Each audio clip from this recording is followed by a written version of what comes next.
Hi everyone, and welcome to Best of Both Worlds. Stay tuned because we have a very special program here in Columbia, Missouri today.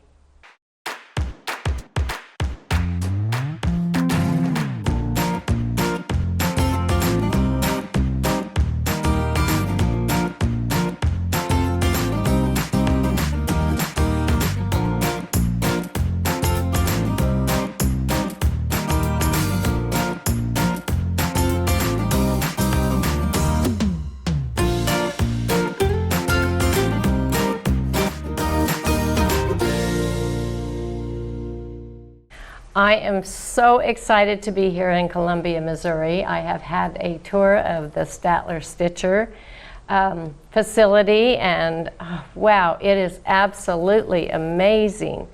And we are here in our new studio, the Gammill Educational Studio, and we're with Michelle and Andrew Weaver, who are the new owners of the Gammill Quilting Machine Company.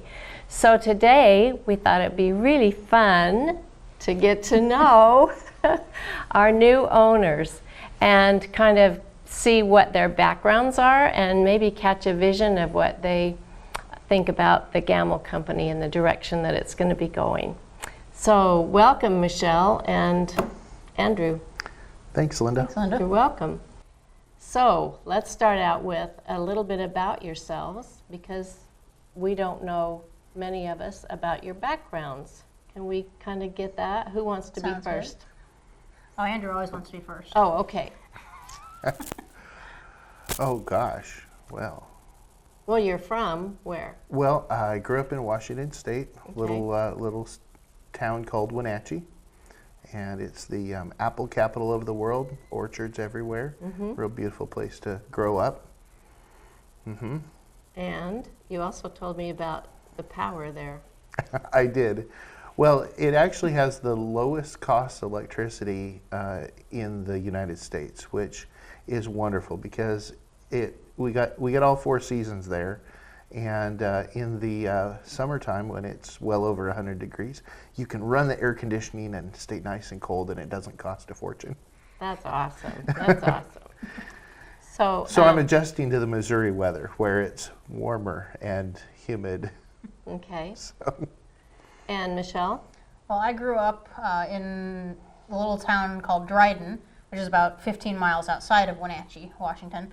It's a little, not even a stoplight kind of town. Wait, there's a stoplight now. Yeah, there's a stoplight now, but there wasn't when I grew up. Progress. And so I grew up there. My parents had an apple and pear orchard, so I grew up doing a lot of farming kind of work there in the orchard. So. Okay, so you worked in the orchards. Did you work in the orchards? I did not. My parents had a little sewing store, and Mom taught classes, and Dad did the repairs. And So you grew up with that. I did. Okay. Yep. And then you met in Washington, or? Yeah, we met in Washington, in Wenatchee, Washington. It was a college-age youth group kind of group at one of the local churches, and that's where we met. That was a while ago. We were just kids. Yeah, we were all just kids at one time. How long have you been married? 18 years. Cool, very cool. And now we want to know how this evolved from the, you had the sewing shop. So is that how you learned to work on machines? Because you're very, very good at that. Yeah, well, I found out when I was really young that I had a gift for the mechanical, and I went to a lot of service trainings when I was a kid. I would travel with my parents and go to service trainings that really were several steps more intense than anything that any of the domestic brands do anymore. It used to be that they would train technicians for a lifetime career of working on sewing machines. But And all different kinds. yeah, all different Yeah. brands. Yeah, if it has a needle and thread, I've probably worked on it. A lot of them, yeah.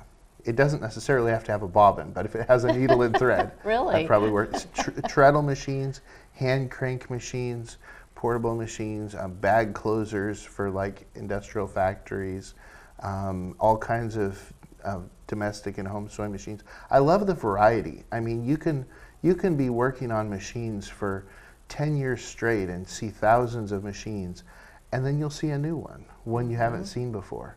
And as a machine doctor, you know, it's like, oh, here's a novel case, you know, one I haven't seen before. But So you really have a passion for a gift. yes, I would say it's a gift. it's one of your, Yeah. and you've been able to follow that. And Yeah. that's awesome. So Yeah. Michelle, you're in a different area, aren't you? Yeah, What so- area did you go into? I know a little bit on the technical side. I'm more than passable, but more of my my background is more in education. I worked in a school for close to 10 years and got a degree in education. I have a degree in elementary and middle level education. And just side note, also I'm certified to instruct driver's ed. So Okay, that's good to know. but so I can handle being in cars with teenagers. She does a really So- good so- job so at cool, being so- not being a backseat driver though, Yeah, which is so- interesting because she knows all the rules that I'm breaking. Yeah, that you're breaking. And So I- dealing with quilters is nothing compared to dealing with teenagers. Okay. You know, it's good Okay. practice. And, But have that educational background. So That's awesome. And they told me also that Michelle's maiden name was Andrew.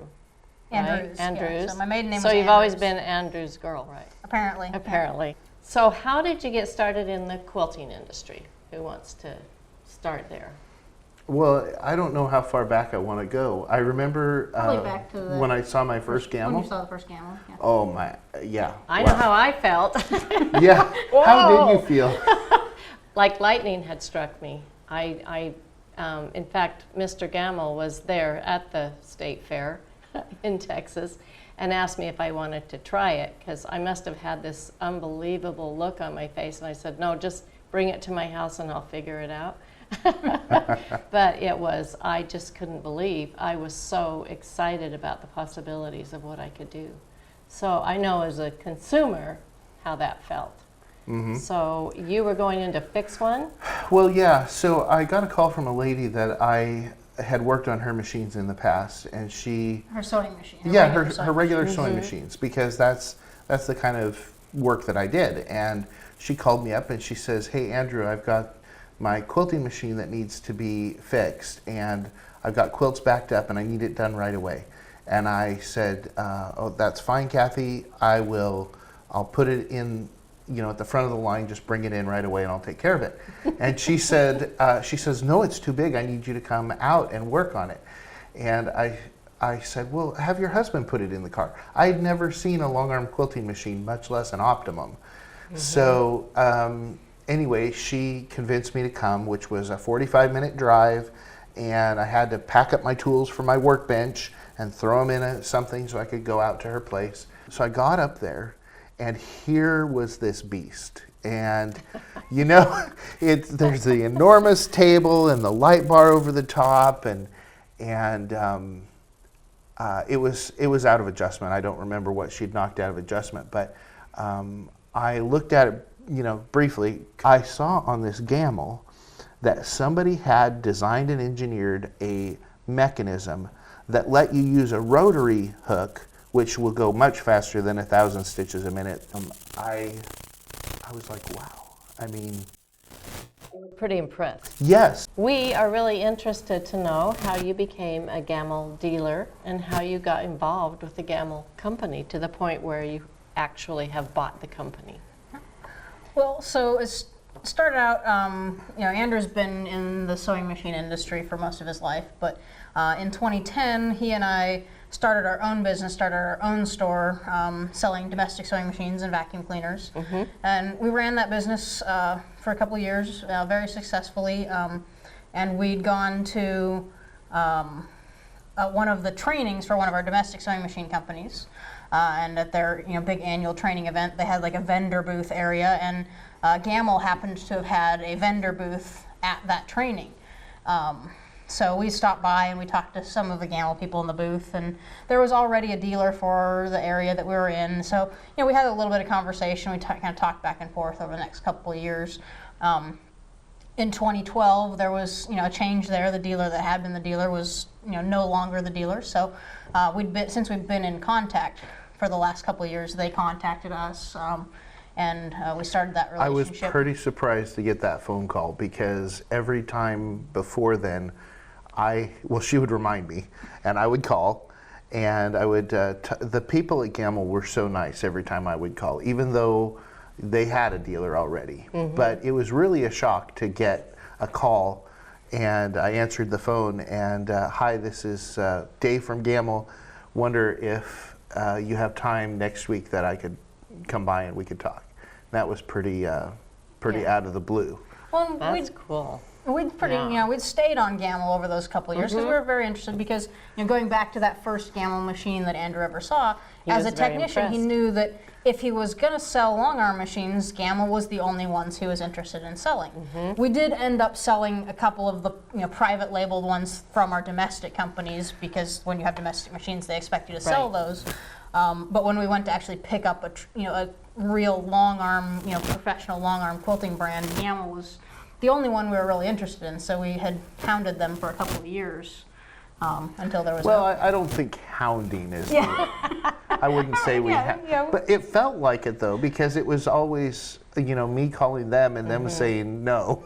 And it was always on your mind. You just kind of, you wanted Well, that. it was really pretty frustrating selling the kind of entry-level quilting machines that are on the market because I really wanted people to love them, and so I would go the extra mile. I would set it up in their house, make sure it was level, make sure everything was set up perfectly, but the quality just wasn't there, and also the engineering wasn't, it wasn't like a Gammill.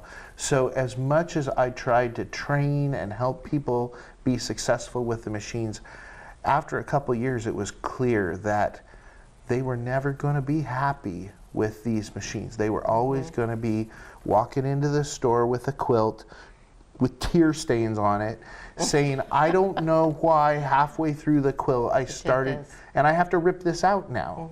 And I've made quilts. I know how much work goes into a quilt. Ripping out, I can't think it, ripping out is terrible. It is terrible. It can also be therapeutic, I think. I've done it a lot. I haven't seen that side of it. 4,000 quilts later, I'm telling you, I've done a few. And anyway, it sounds like that you really care about the customer. Has that been kind of a driving force in your direction of the company? Yeah, I definitely think so. Back when we had our, sewing machine store, that was, our big focus. Him mostly on the technical side, making sure that everybody's machines ran well, and also, for me, it was more about the education side, making sure people knew how to use their machine, knew how to use their software. We sold a lot of embroidery machines and embroidery software in our, domestic sewing machine store. Yeah. So I did a lot of the embroidery software classes and basic how to use your machine kind of classes. Knowledgeable people. And as a consumer, I want to know that people do care after the sale and that they're there to support me. So that's awesome. So you're a quilter too. I've done a little bit of quilting. I wouldn't go so far as to say I'm an active quilter. I've made a few quilts. My first quilt I made probably 15 years ago or so. I made a queen size Bargello for my sister for her graduation gift. And I've done some, applique and some other basic piecing. We do qualify as quilters because we have UFOs. We do. Absolutely. You can't be a true quilter if you don't have UFOs.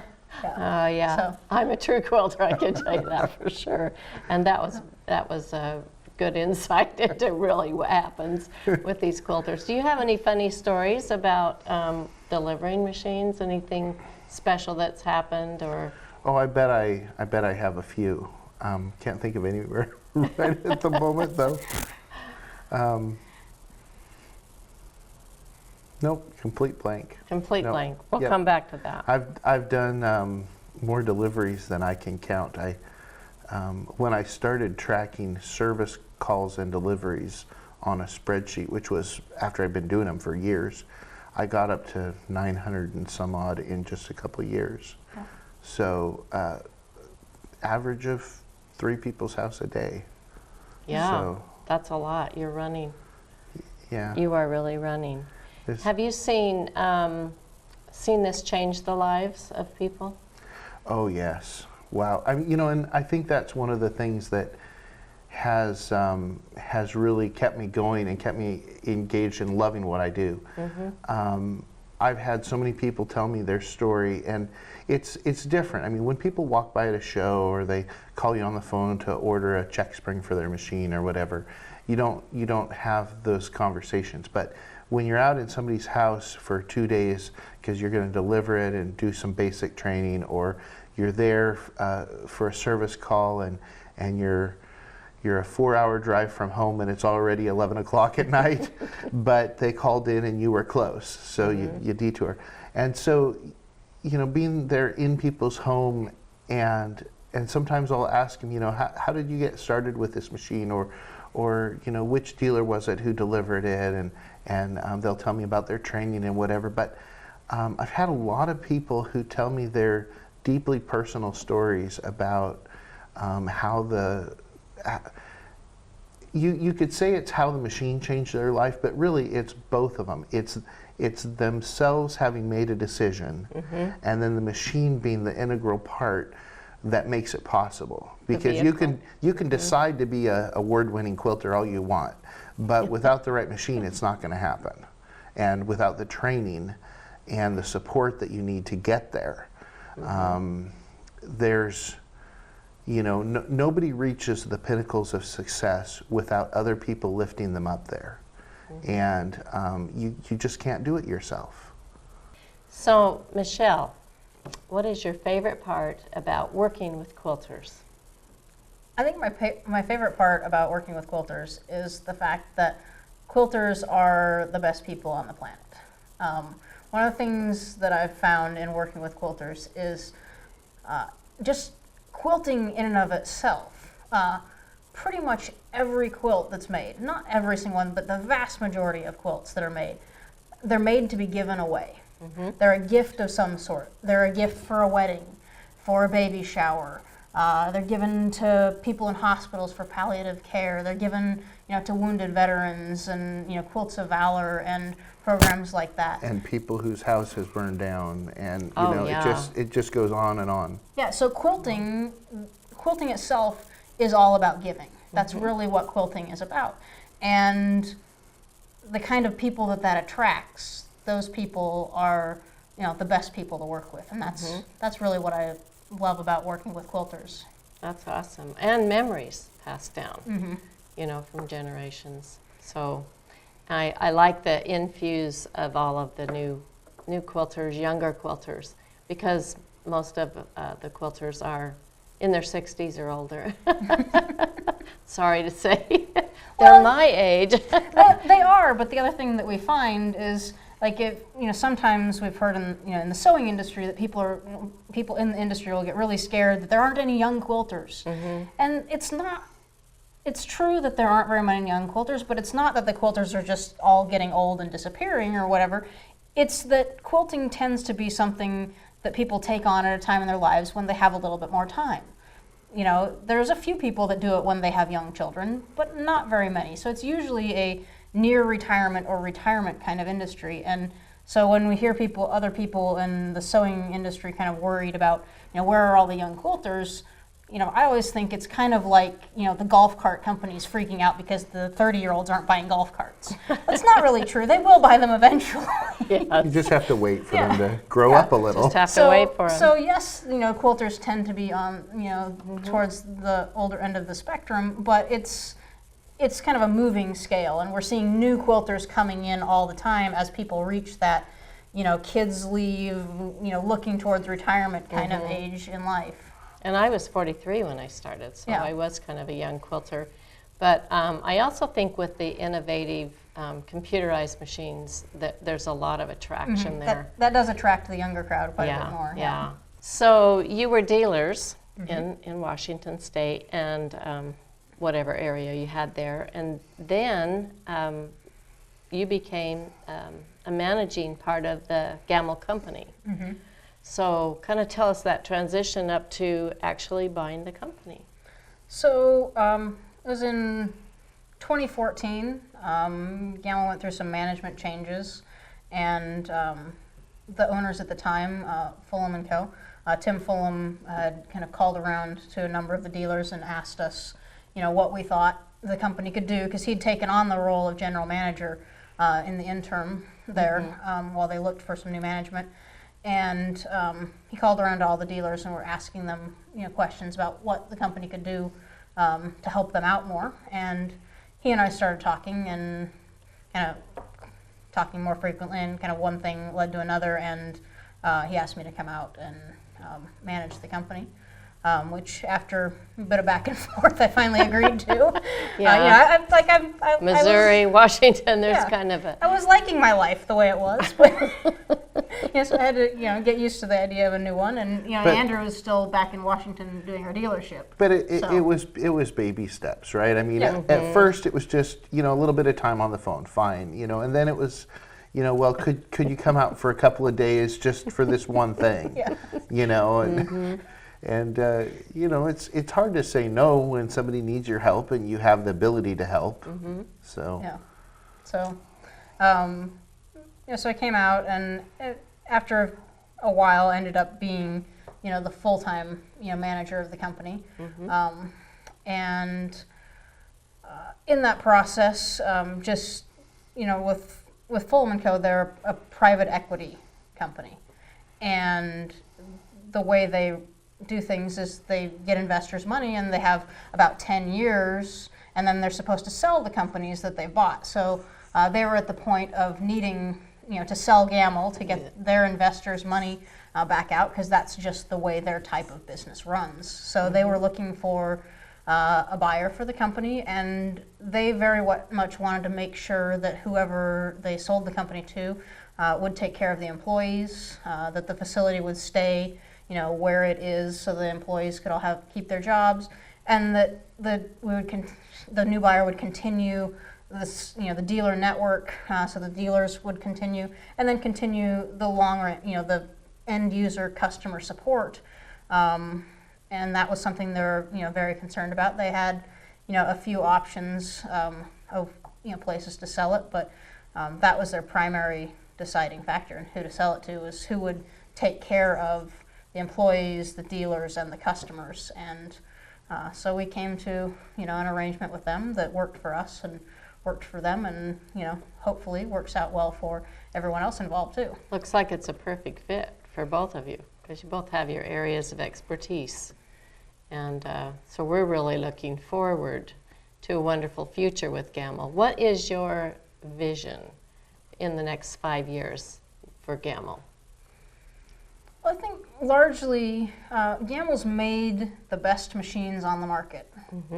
I totally agree with that. With the Gammill machines, and then the Statler Stitcher computerized machines, they've always been the premium machines on the market. And one of the things that we've been working on for the last few years since I started managing, and are going to continue to work on moving into the future, is making sure that we're also providing that premium level of support as well. Support in a technical sense, we've made some changes in our dealer network to reinforce that and make sure that the dealers they have the tools and also the requirement to take care of all of the people within the area that they cover. And then also on the education side, providing more and more educational materials in the form of videos, and then printed materials, as well as we're also doing a lot of retreat type events. So we have our cruise, and then also other retreat style events where you come for a few days, learn a lot of stuff, make friends and connections with other quilters. And that's really important. Wow, that sounds great. Do you have something to add there, Andrew? Well, I was afraid she was going to leave out the educational cruises. Oh. Those are phenomenal. And I don't even like to cruise, but boy, the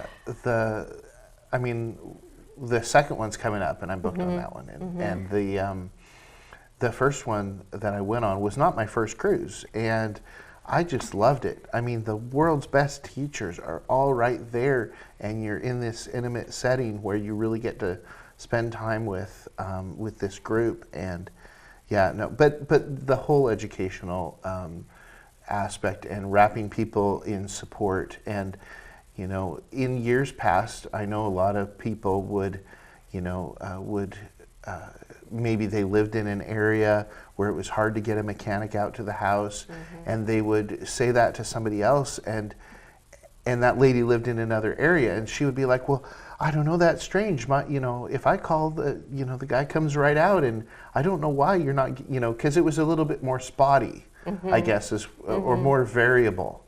And so we're trying to make sure that no matter where somebody lives, that they get that door-to-door service. They're that covered. Yeah. Yeah. And there's a lot of different avenues for people to get support. The Facebook groups have been phenomenal. They're not officially run by Gammill. They're independent, but the people who are participating in those groups have an incredible level of satisfaction and happiness with what they're doing, because they can get an answer in the middle of the night from somebody who's been there and done that. So Kind of like a quilting bee online, huh? Yeah. yeah, it's those are phenomenal. I think it's only been the last year and a half that Facebook thing really took off. You also have a facility in West Plains, Missouri, which I have in years past been there. And I know that's where Ken Gammill started the Gammill Company. So tell us the difference between this facility. I know this is Statler Stitcher, but you know, you really have divisions there, and they're you know, 3.5 hours apart. How does that work? So, you know, way back when, Ken Gammill, he actually had a sewing machine company before he did, you know, the long arm quilting machines. Like you did. Yeah, yep. Down in West Plains, Missouri, and that's, you know, 3.5 hours south of where we are now, the very bottom of Missouri. And we still have a facility down there. Down there we have our main office building where we do all, you know, our accounting and order taking and things like that. And then we also have a facility that's our manufacturing and warehouse facility down there. That's where they build the Vision 2 machines. All of our tables are done there, and you know, it's our kind of our trucking depot where a truck goes in and out of. And then up here in Columbia, we have the facility that was originally started by Paul Statler. It was a Statler Stitcher company, and you know, the Gammill Company and Statler Stitcher merged in 2004. And so we've maintained both facilities because there's great people at both locations. And we've got up here, we have most of our engineering is done up here in Columbia. Our tech support for our Statlers done up here in Columbia, as well as the production of the Statler components for the machines. And we've got, you know, great people at both locations. Sometimes it's a little frustrating. We like to all be in one place, but we've got, you know, great people in both places. So we do a lot of, you know, video conference and things like that, and we'll do, you know, get-togethers in various locations. But we've got, like I said, you know, great people in both locations, and you know, Paul and Mildred still work here for us, you know, every day, and so that's kind of the story behind the two locations. That's awesome. So The morning meetings are pretty cool because they'll do the video meeting, and I mean, like, there's also people that work remotely that don't live in, or don't work in either facility, and Really? it could be, you know, our national sales manager, Norm. He may be anywhere in the world, and he joins by video, and then people, you know, in their workspace, or maybe they're out at a quilting show or whatever, but wherever they are, they're, you know, for that morning meeting, they're all together. do you do that every day? Yep. Really? That's Yeah. that's a really Yeah, nice it's a really coordinated tight effort to keep you as a family, a Gammill family. It is a really tight-knit family. Yeah. That's really awesome.